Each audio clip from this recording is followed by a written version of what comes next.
Hey there, harness racing update fans. I'm Heather Vitale. Well, the consigners have their yearlings ready for the sales ring, and the bidders have their hands ready to raise. Welcome to day one of the Lexington Selected Yearling Sale. It was a gorgeous autumn evening in Kentucky, the perfect setting for over 120 exceptionally bred yearlings to step into the spotlight. The first horse to have the hammer drop with a $250,000 price was hip number 15, Show of Faith, a Captain Treacherous filly out of Kanay, consigned by All American Harness Breds. The half-sister to 2021 United States Horse of the Year Test of Faith was purchased by Diamond Creek Farm. Later in the evening, another filly, this time a trotter, consigned by Hunterton, named Epic, wearing hip number 57, also went home to buyer Diamond Creek Farm. The daughter of Chapter 7 and Jolene brought $725,000. Shaun, you're a real ladies' man tonight. Diamond Creek started out with an exceptional pacing filly, Show of Faith. Tell me about her and how much you loved her. Yeah, obviously, Test Faith is the now horse of the entire racing scene, other than Bulldog Hanover, reigning horse of the year. So of course you have to go look at her. Our good friends at All American, Fred Hertrich, Rob Tribbett, were the breeders. So of course we're going to look. We looked at very select few fillies, and there wasn't much that we didn't care for. So when that happens, then it's like, okay, let's do the rest of our homework and let's just hope we get lucky. And we felt like we got lucky. She was early in the sale, so we're very happy with that buy. And I think she's going to be trained by Brett Pelling, who trains Test of Faith. So that's just, justice to everyone. So. Yeah, I love that.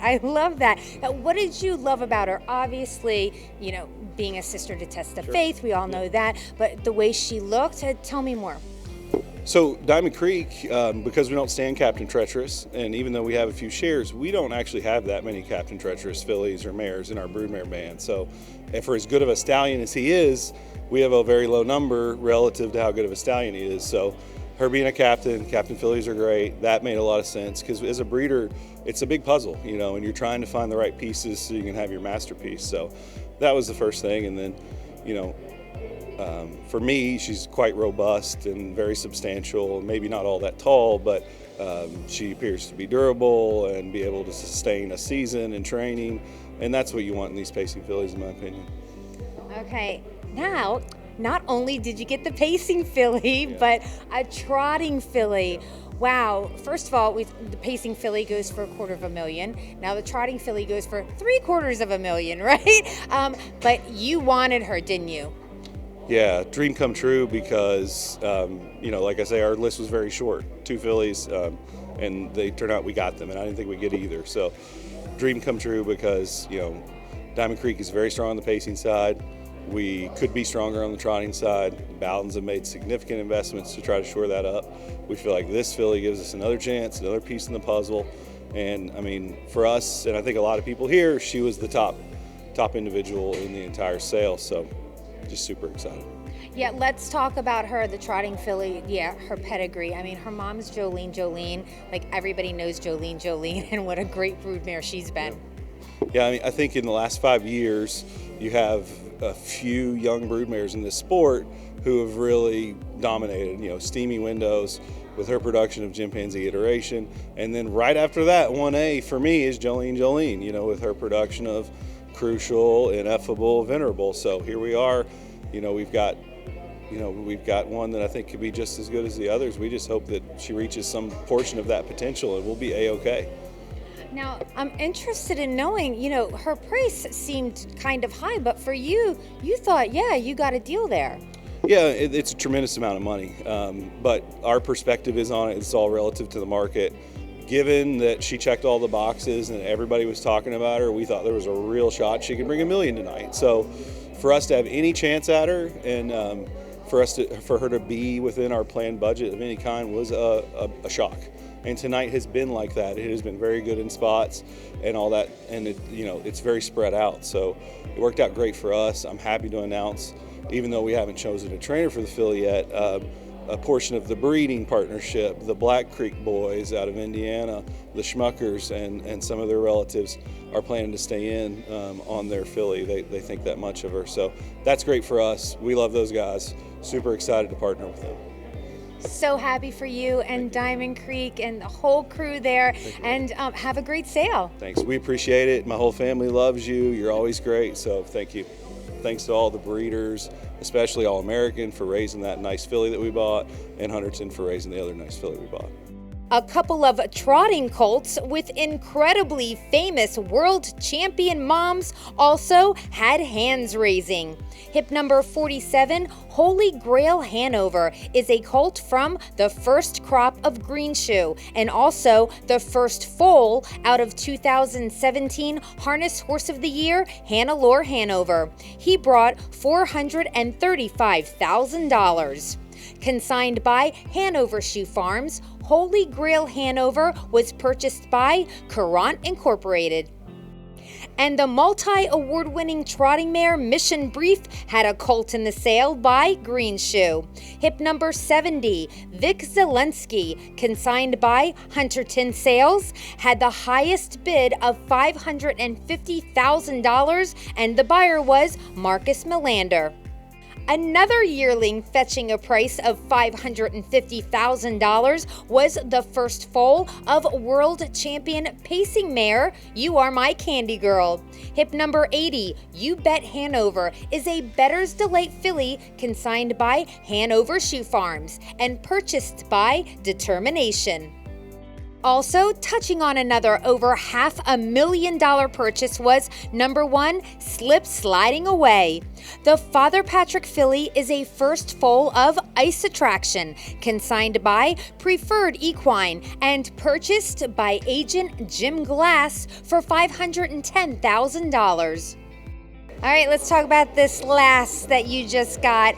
Now, you signed as an agent, so Right. Who'd you sign for? Marvin Katz and Al Lebfeld, owners of mine, very good people. They always look for the best trotting fillies, and we thought she was the best available on the sale. Loved her breeding, loved her in the paddock.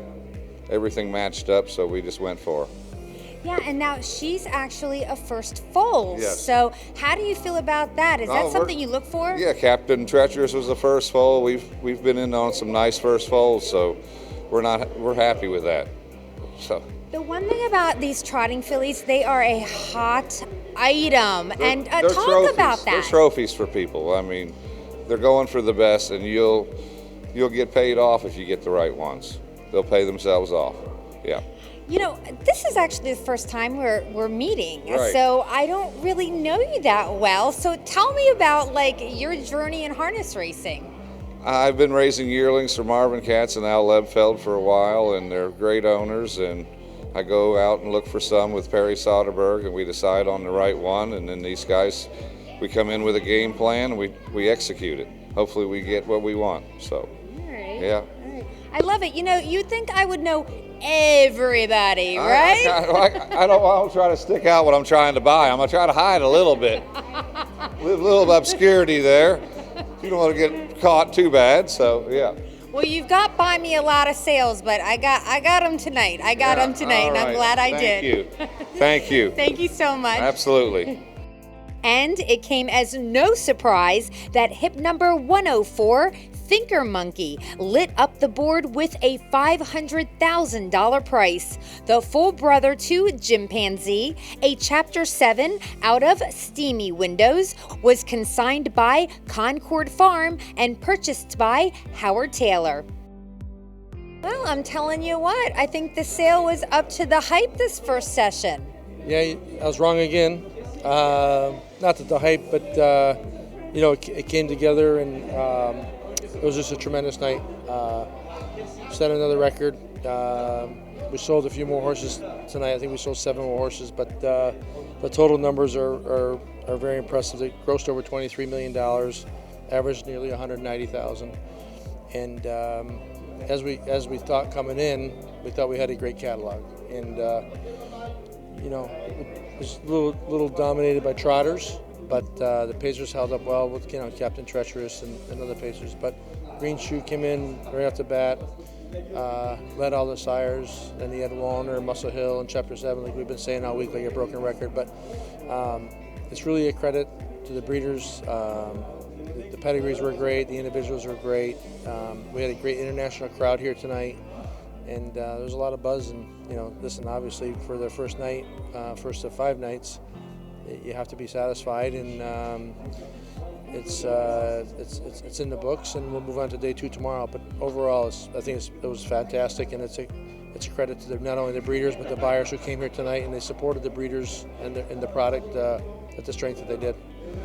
Yeah, just to clarify what Dave said, in the pre-sale interview, he said, I don't know if it's going to be record-breaking or anything, but it's a deep catalog. And that's why I said I was wrong, because it did break records. And you know what I really found interesting was, okay, so we didn't have $1 million horse, but we had so many horses that were like $500,000. We had that $750,000 horse. There was a $400,000 horse. There's so many horses that really went for a pretty penny. Yeah, you'll see the numbers tomorrow, and I'm just trying to read them here. Sale just got concluded here, but the median is way up. And to your point, the strength was through the middle, and to average 190,000, and the median it looks like it's around 160,000. To your point, it was solid way through the middle, and a lot of horses brought a lot of money. Sure. I am looking forward to day 2. I know you are as well. Yeah, for sure. It's going to be a good week. Listen, day 2, day 3, day 4, day 5. We're here for a reason, and everyone came to Lexington for the Lexington experience. And listen, we hope some dreams were made tonight. We'll know next year and the next 2 years. But really, just a thanks on behalf of Randy and myself, and everybody who works so hard throughout the year. It's not a these breeders started 2 years ago, and they take a chance, and I'm happy to see that. But I'm also appreciative of the purse structure. That's what's going to hold it up. And jurisdictions are doing very well right now, and it's a satisfying night for sure for all. And I'm sure a lot of breeders are going home tonight, and they're going to sleep well. But on to tomorrow for sure. All right. Thank you, Dave. All right. Thank you. Well, the first session for the Lexington Selected Yearling Sale is in the books. Of course, if you want complete coverage, just log on to harnessracingupdate.com. I'll be here all week long, and I'll see you tomorrow for more from Kentucky. Thanks for tuning in. I'm Heather Vitale for HRU.